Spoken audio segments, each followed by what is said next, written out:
I don't want to hurt you, bro. I do not want to shoot you. Put it down. You don't want to end it this way. You don't want to end it this way, brother. I promise you. Whatever happened today, it can be fixed. Don't pull the trigger. Put it down. Adeem, put it down, buddy. Don't do it, man. Put it down. The person you see here, standing in the driveway with a gun still in his hand as he faces off against armed officers, is just 14 years old. One of the first ones we received was from a neighbor who said that there was a male who fled his house and he'd been shot several times. At the same time, we received a 911 call that there was a young black male who was running through the subdivision waving a firearm. Just minutes earlier, this boy had done the unthinkable. The person he shot wasn't a stranger. It wasn't an enemy. It was his own mother. He had killed her and her new boyfriend after realizing they were dating. Now, the police cameras captured a standoff no one could have prepared for. A child pointing a weapon at the very officers trying to save him from himself. Every second that passed felt like it could be the last, as officers pleaded with him to drop the gun. But what happened next would leave the community stunned and investigators piecing together how a family argument could explode into something this deadly. But the haunting truth of that night was far darker than anyone first realized. In fact, this story is closely similar to the story I covered last weekend. Do you remember the case of a mother and soul singer with an incredible voice, 41-year-old Latoya Akre, who was killed by her own son after she caught him doing disturbing things? And who was known for her powerful singing voice, was shot and killed early Saturday morning. Police say her son pulled the trigger. If you've not watched this, I'll leave the link at the end of this video. Now, let's look at the life and death of Tiffany Harris.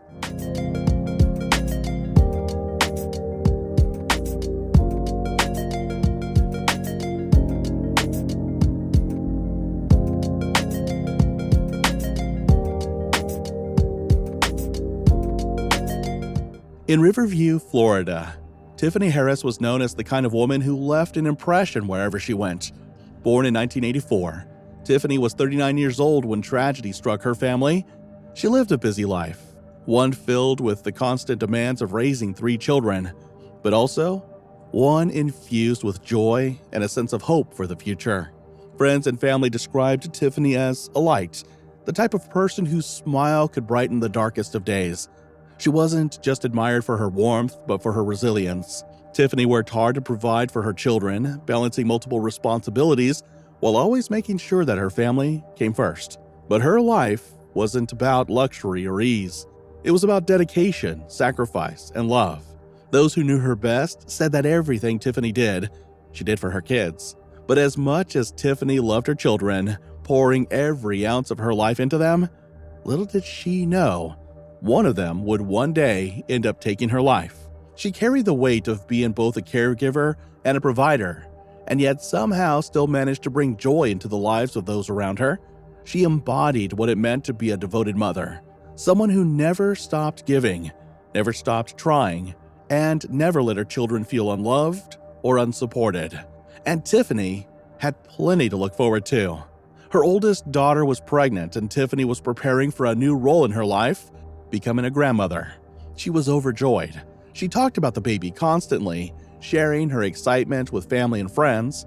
She dreamed about holding her grandchild for the first time, about the family traditions they would pass on, and about watching her daughter step into motherhood. This new chapter filled her with pride and happiness, but Tiffany's story was also defined by the people closest to her. Her youngest son, Adeem Barry, was just 14 years old. He was in the 8th grade, described by those around him as a quiet kid. He wasn't known for getting into trouble at school or in the neighborhood. On the surface, he appeared like many other teenagers, a little withdrawn at times, still trying to figure out who he was, and facing the everyday struggles that come with adolescence. There were no glaring warning signs that suggested Adeem was capable of violence. No reports of fights, no criminal history. To teachers and neighbors, he was just another boy finding his way through the world. But Adeem wasn't the only factor in Tiffany's story. Tiffany was also in a relationship with Cortavius Cruz. a 31-year-old man who lived with her in Riverview. Not much has been publicly shared about the relationship, but what is clear is that Cortavius was at Tiffany's home on the night that would change everything. He was there when the argument began, and he was there when a 14-year-old boy made a decision that would devastate everyone.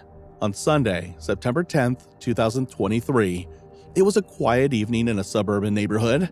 The day is winding down, families preparing for the week ahead.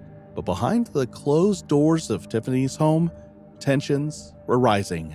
At some point that evening, Tiffany and Cortavius got into an argument. The specifics of what caused the disagreement remain unclear. Law enforcement had not disclosed the details of their fight. But what is known is that it escalated. Voices grew louder, tempers flared, and the atmosphere in the house shifted from calm to tense. But they weren't alone in the house. 14-year-old Adim was there, and he could hear everything. The raised voices, the argument growing hotter, and as the argument raged on, something inside him snapped. He stood up and walked towards where Tiffany's purse was kept and retrieved the handgun she carried inside it. That decision would lead to an irreversible tragedy. Adim walked back toward the argument where his mother and her boyfriend were seated, and in his hands, the gun. In a split second, the situation escalated beyond repair. He opened fire. Multiple shots rang out inside Tiffany's home. Tiffany could be heard screaming, trying to get Adim to drop the gun, but he wouldn't listen. Tiffany tried to intervene to give Cruz a chance to escape, maybe because she thought her son wouldn't harm her. But she was wrong. She was struck by the bullets. She collapsed to the floor, fatally wounded. Her dreams of becoming a grandmother, her devotion to her children, her role as the family's light, all extinguished in a matter of moments. But Adim didn't stop there. He turned the gun toward Cortavius Cruz. The 31-year-old was shot multiple times in his torso, his hands, and even his face. Bleeding heavily, Cortavius somehow managed to stumble out of the house, his only thoughts now survival, and then silence. Meanwhile, Cruz, though seriously injured, staggered outside and called out for help. Neighbors saw him bleeding, terrified, and they immediately dialed 911. One call described a man stumbling through the subdivision, blood soaking his clothes, saying he'd been shot. But then, another call would come in. The call was about a young boy, armed with a gun, who was wandering the neighborhood. But nothing could prepare investigators for what was going to happen next.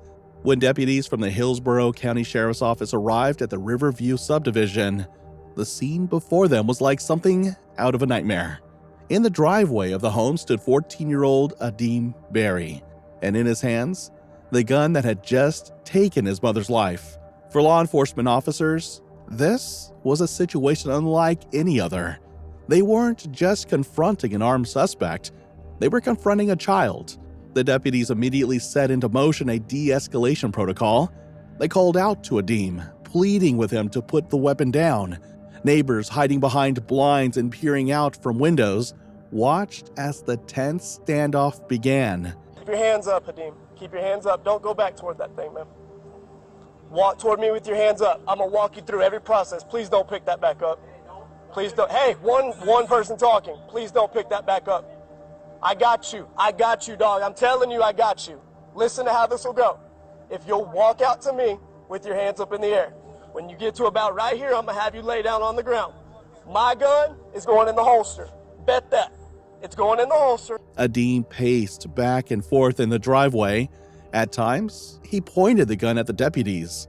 Other times, he pressed it against his own head, threatening to end his life. Each second dragged into an eternity. Their body cameras later revealed the intensity of the moment.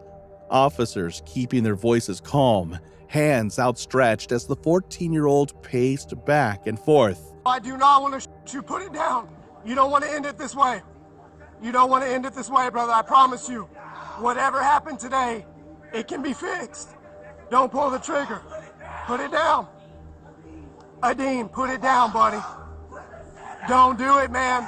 Put it down. For 16 minutes, deputies tried to reason with him. One deputy's voice was calm, steady, almost parental, but the boy refused to surrender. He seemed torn between defiance and despair. The weight of his actions, killing his own mother, bore down on him, yet he wouldn't let go of the gun.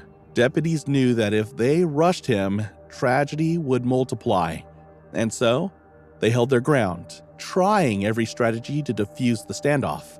But then, as Adam lowered the weapon toward the ground, he suddenly made a move to grab it again. In that instant, deputies realized talk alone might not be enough to save him. That's when they made a critical decision to use less lethal force. A deputy fired a 40mm launcher, striking Adim in the hand and torso. The impact forced him to drop the gun. It was clear that the officers did not want to hurt Adim, but they also had to make sure he doesn't hurt himself. In that instant, deputies were able to get Adim to walk towards them and surrender himself. The standoff was over. Somebody's got cover.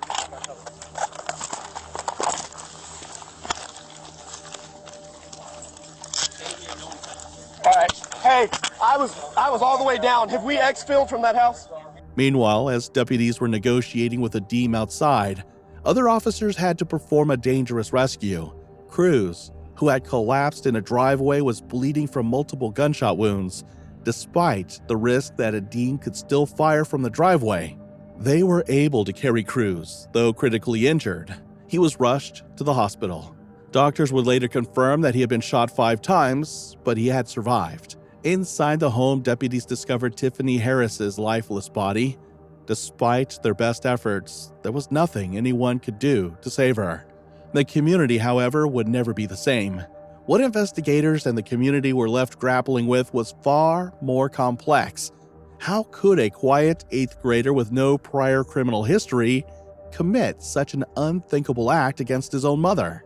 Sheriff Chad Chronister would later describe the deputy's actions that night as a textbook example of de-escalation. Deputies immediately respond on scene. They come into contact with this young male and immediately begin to de-escalate the situation. When I tell you that these deputies de-escalated this situation over a 16-minute negotiation, their de-escalation was textbook. Absolutely set the example on how de-escalation should exist. According to Chronister, Adim put the gun to his head at least 6 different times during the 16-minute standoff, threatening to end his own life. They were calm, they were collective, there was no yelling, and they established a rapport with this young male who at least 6 times continued to put the firearm to his head, threatening to commit suicide. Deputies showed remarkable restraint, never firing their weapons despite ample justification to do so. Instead, they pleaded with him, encouraged him, and worked to calm him down. Sheriff Chronister praised the marksmanship and restraint of his deputies, saying it not only saved lives that night, but also spared a child from being fatally shot by law enforcement. And then came the charges. 14-year-old Adim Berry was arrested and booked into juvenile detention. Prosecutors moved quickly, charging him with second-degree murder for the death of Tiffany Harris and attempted first-degree murder for the shooting of Cruz. The fact that prosecutors charged him with second-degree murder raised many questions. Why not first-degree, which implies premeditation? Legal experts explain that because the shooting erupted in the heat of an argument, prosecutors believed it lacked the level of planning required for first-degree. Still, the penalties were severe, especially if tried as an adult. Though just 14 years old, Florida law allows prosecutors to charge juveniles as adults in serious cases.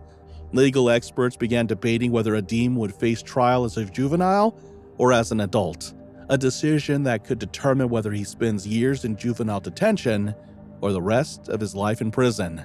But for Tiffany's family, the pain was immeasurable. Just days before her death, Tiffany had been overjoyed about becoming a grandmother for the first time. Her oldest daughter was pregnant, and Tiffany had already begun dreaming about baby clothes and cradles. Now, that same daughter was left to grieve the loss of her mother while preparing to welcome new life into the world. and her sibling, Adim, was behind bars charged with their mother's murder, and Tiffany's other children were now left without both their mother and their brother. Detectives say this happened during an argument between the victim and her boyfriend. I spoke to her family members off camera today, and they say this tragedy is heartbreaking, as not only have they lost that mother, but now her son is also facing time behind bars. The community held vigils for Tiffany, remembering her as a devoted mother, a woman of warmth and strength, and a friend who could light up any room. But alongside the grief was confusion. How could this have happened? How could a 14-year-old reach the point of killing his own mother during a family argument? Sheriff Chronister urged the public to view the tragedy as a warning about the silent struggles inside households. He made a direct plea. I want to take just a moment to make a plea. For anyone out there that believes that they're a victim of domestic violence, for anyone out there that believes that they're facing a potential domestic violence, we have an absolute phenomenal resource here in the Tampa Bay area. The Spring of Tampa Bay will help you in every way imaginable. All you have to have is the courage to pick up the phone and say that violence will no longer occur to me or my family. His words carried weight not just for Tiffany's family, but for an entire community now haunted by the sight of deputies negotiating with a child, begging him not to pull the trigger on himself. The tragedy left more questions than answers. Why had Adim snapped? Why had an argument between his mother and her boyfriend escalated to such unthinkable violence? Investigators admitted they might never fully know, but one thing was clear. This was family violence at its most devastating. The Riverview community struggled to comprehend what had happened. Parents in the area also admitted they felt unsettled. If a seemingly quiet, shy 14-year-old could do this, what did that mean about their own children, or about the unseen struggles young teens carry? If tried in juvenile court, Adim would likely remain in the system until age 21, at which point he would be released. If tried as an adult, however, he could face decades or even life in prison. Supporters of adult prosecution argued that the crime was too serious for juvenile treatment, but others, including child advocates, pushed back. They pointed to Adim's clean record, his age, and the possibility that he had acted in a moment of immaturity and emotional overload. When 14-year-old Adim Berry was taken into custody, the immediate focus was on the horrific tragedy that had unfolded inside the Harris home.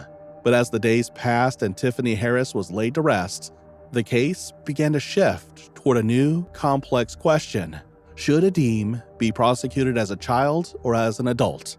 It was a question that carried enormous weight, not only for Adim but for his family, the grieving community, and for a justice system often criticized for how it handles violent crimes committed by juveniles. Florida is known for having some of the toughest laws in the country when it comes to prosecuting minors. Under state law, juveniles as young as 14 years old can be direct filed into adult court if they commit certain violent felonies, including murder. That meant prosecutors had the discretion to decide whether to keep Adim in the juvenile system, where he could only be held till age 21, or to charge him as an adult, where he could face decades in prison.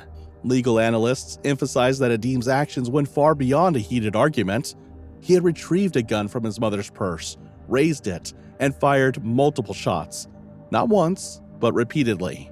He also turned the weapon on her boyfriend, Cortavius Cruz, nearly killing him. This wasn't a single impulsive act. Others raised concerns about public safety. If Adim were tried as a juvenile, he could be released at age 21, just 7 years after the killing. Would the community be safe knowing a young man capable of such violence was free again? But not everyone agreed. Child advocates, psychologists, and even some members of the community pushed back, urging prosecutors to consider Adim's age. Brain science was often mentioned. Research shows that the prefrontal cortex, the part of the brain responsible for impulse control and long-term planning, isn't fully developed until the mid-20s. To them, Adim wasn't a hardened criminal. He was a deeply troubled boy who had made a catastrophic decision in a moment of rage and confusion. But at the end, the weight of the decision pressed heavily on prosecutors, defense attorneys, and the family itself. Would Adim spend the rest of his life behind bars, or would he have a chance at redemption before adulthood? What do you think? Let us know what you think in the comments below, and if you found this story intriguing, please like, share, and don't forget to subscribe for more stories like this.